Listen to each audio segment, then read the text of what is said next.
This is breaking news from the Las Vegas Review-Journal, sponsored by Michael Gaughan's South Point Hotel, Casino, and Spa. But he's planning on kicking on Friday, and we'll see how that goes. So we'll report back on that. Michael's back. Is he cleared fully from protocol? Yes, absolutely cleared. It took a long time. It was a long haul for Mike, but he's back and ready to go.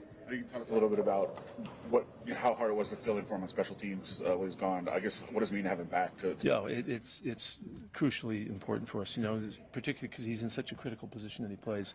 And he's really good at it, and we need him. So, what kind of challenges is Simmons going to be for this offensive line? He's really good. He's really powerful. He's quick. He's got a playmaking ability about him that separates him from the crowd. That's why we all know about him. That's why you asked about him first. He's a terrific player. So there's a number of things that we have to do to keep him from being a big factor in the game. Obviously, that's a team that went into last week without a win, and they found a way to win. It was kind of a fluky, weird game, but they found a way to win. I guess, can a team kind of learn how to win from that and kind of build off that, do you think? It does nothing but help. It was a fantastic comeback for them when it looked like they were dead and gone, and the big run that they had could have really kind of iced the score. But they just kept battling and hanging in there, and they really made a bunch of plays to make it happen. They earned every bit of it, and but that's to make a great comeback, you got to be way behind, and they did it. So I think that would probably add a great deal to them. What type of challenges do you see their quarterback Cam Ward presenting with his abilities? Yeah, he's a very unique player. He's got a unique style about him. Very athletic, very confident. He throws tough throws and he makes tough throws.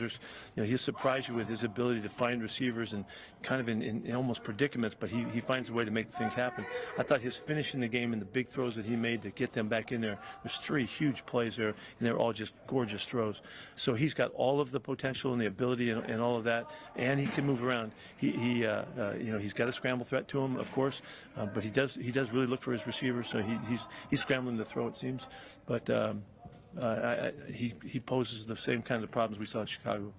There's been some inconsistency with the pass rush this year, especially getting home on sacks. What can you do to try to get? Well, just because they throw it doesn't mean that we had a great chance to rush, because we saw last week a bunch of really quick rhythm stuff, and we needed to cover it better and give the rush a chance. So I think it's different than what it just looks like from the outside in that regard. We have to, that's something we have to do a better job of, for sure. So we have to work together, and that's kind of always been the case.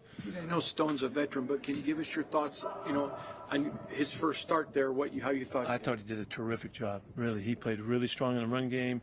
He was really accurate with his calls and his fists in the run game. He protected very well. He got in trouble the last play, I think, of the game, but on a pass. But other than that, he played an excellent football game, and we're really proud. Couldn't wait to recognize him in front of the team, that he came through in a situation where you're following a great player in our program, and expectations are still high, and he lived up to them. When you mentioned covering it better, is that linebackers, cornerbacks? Yeah, it's a little bit of everything. It's not quite that easy. We have to mix our calls. We'll take first responsibility to mix our calls so that we can try to get them out of rhythm. They stayed with a real short concept in their passing game, and we're able to to really execute really well. And so there's things we have to do. What has to be done to get more comfortable and seem like a real offensively? Yeah, we got to run the football better, more. And we're going to continue to work at it and see if we can't, continue to bring it to life. The running game has looked well in order right now. We needed to get more of them. That's part of it. That's just mixing football. That's how you do it. We don't want to ever rely on the quarterback has to do the whole show and sit in a shotgun and throw the football. Never coach that way. And so we have to mix our stuff so that we can use our play action game and make sure that we're perimetering the game, with all the ways that you can, which we have. And I was pleased with how we saw Ashton come to life on the edge. He made some nice plays and just stretched the defense and put some threat in them with that. And then we got to make sure that we're calling all the best stuff in the situations. He's not calling the plays. We got to call him, and we got to make sure and get him in the right spots and give him the best chance to stay out of harm's way. And part of that is really controlling the game with what we do up front in the running game. Jack got a lot more snaps this past game. What do you think he brings to the offense in a larger role going forward? He's a really competitive kid, and you saw him catch the ball and break tackles and make first downs a couple times, and it shows up in his blocking as well. He's an aggressive football player, and he fits the style that we like playing with. And so hopefully Jack will continue to have a bigger part in it. He's playing, and he's out there, so it's really likely that Jack will make his plays. We really have a lot of confidence in him in that regard. With AJ not punting until Friday, is the plan to bring somebody in just in case? And what do you do with the holder position if he's not available? Yeah, well, first off, Brad Robbins is in today with us. He's a punter that will punt for us during the week, and we'll see how AJ does. And then we're working on that with our backup guys. So you guys brought in a linebacker that you're familiar with. A lot of special teams in his past. Is that something that he's? Yeah, Johnny Radigan's a really good football player, and he's always been a guy in the middle of your teams that's been effective and tough and aggressive and all of that. You know, West Point grad and all that. He's the real deal, and we've loved him when we had him. So when we had a chance to pick him, off somebody else's team, we did it. And so also Jamin Davis came in today, and I'm excited to see him. He has been out for a while, but he's got a lot of history in the plays that he's made. I see a lot of potential in him, and I'm anxious to see what we can do with that. You're picking on it, but you said week to week on Brock the other day. Today, day to day, is that just? That's why I'm looking at it. I'm waiting for tomorrow. Okay, I'm okay. Yeah, he'll do some walkthrough stuff, and he'll be in the game plan knowing what's going on. So if he gets a chance to play, then he'll be ready to go as best we can in that regard. So, but I'm a little more optimistic than other people, and so I'm going day to day. Makes me feel better. Guys, all set? Thanks, Coach.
Gino, after the game against Indianapolis, you mentioned how everything has been a process.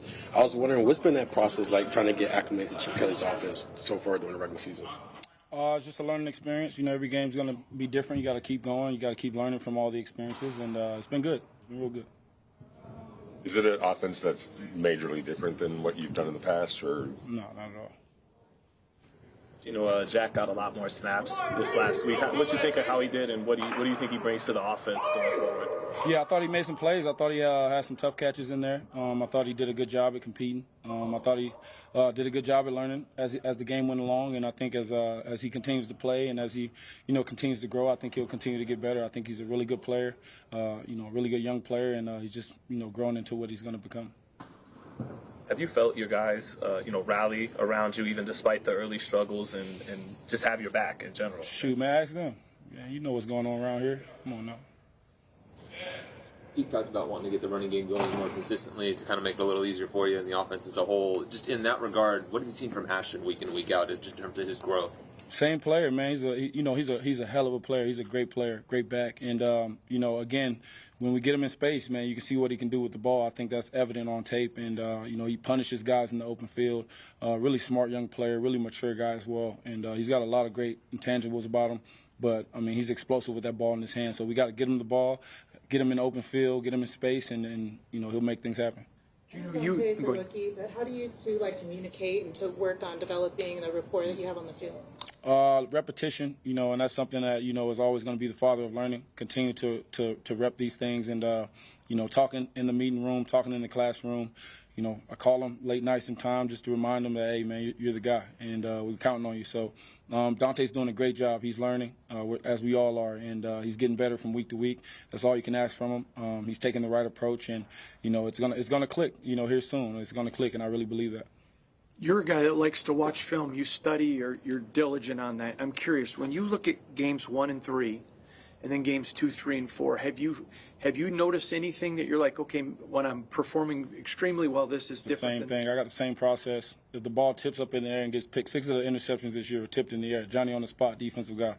Am I going to look at that and say, well, don't throw it to the guy who we're supposed to throw it to? I'm going to throw it to the guy I'm supposed to. And at times things happen. I know, again, man, people get caught up in results, and they want to look at statistics and try to place blame because that's just how life goes, right, when you're in the position I'm in. But I'm a lot smarter than that. I'm aware of the process, and I know exactly what I'm doing out there. Guys made plays on me, and I got to be smarter with the ball in those situations. But when I'm throwing to, a wide-open jack in the back of the end zone and the ball's tipped up for interception, there's not much you can really say about that except they made a play and we didn't. So I never want to make excuses for anything. I don't believe in that. Things happen in this game. It's the big boy league. It's the NFL. It's not always going to be perfect. It's an imperfect game, and we got to find ways to win regardless of what happens. In 2 days from now, it's National Mental Health Awareness Day, and you've been a vocal advocate for mental health. Can you just talk about why it's so important for not just you, but all NFL players to maintain a good sense of mental health? And what's the advice that you give to these younger players in the locker room that also deals with some of the same things you have? Yeah, block out the outside noise. Don't get caught up in the ups and downs of social media and, people who aren't in our position. I've said many of times, my toughest days are someone else's dream. And a lot of people would trade to be in our shoes, even where we are right now. And mentally, you got to gain that perspective. You got to be a mature adult about your emotions. You got to find life outside of football as well. You never want to put all your eggs in one basket. I think a lot of guys struggle to transition after football because we devote so much time to this.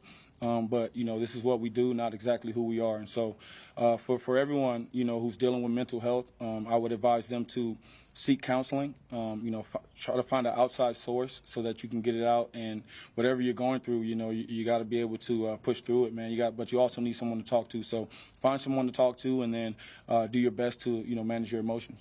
Back into that, who are some people that you've been able to lean on? I know you've gone through a lot, even in Seattle, going to this point to here. Who are some people you've leaned on and talked to?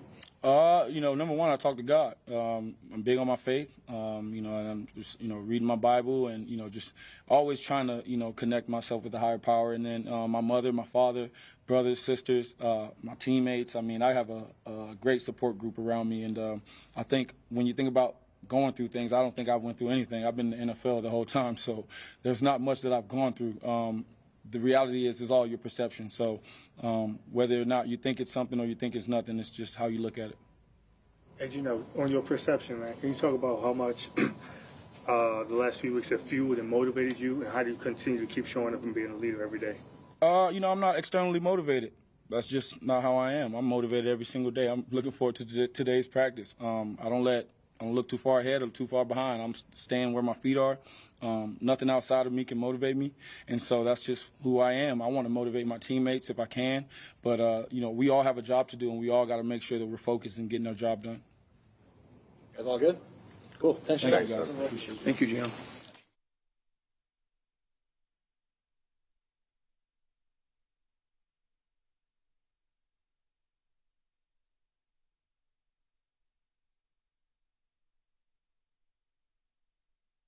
You've been watching breaking news from the Las Vegas Review-Journal, sponsored by Michael Gaughan's South Point Hotel, Casino, and Spa.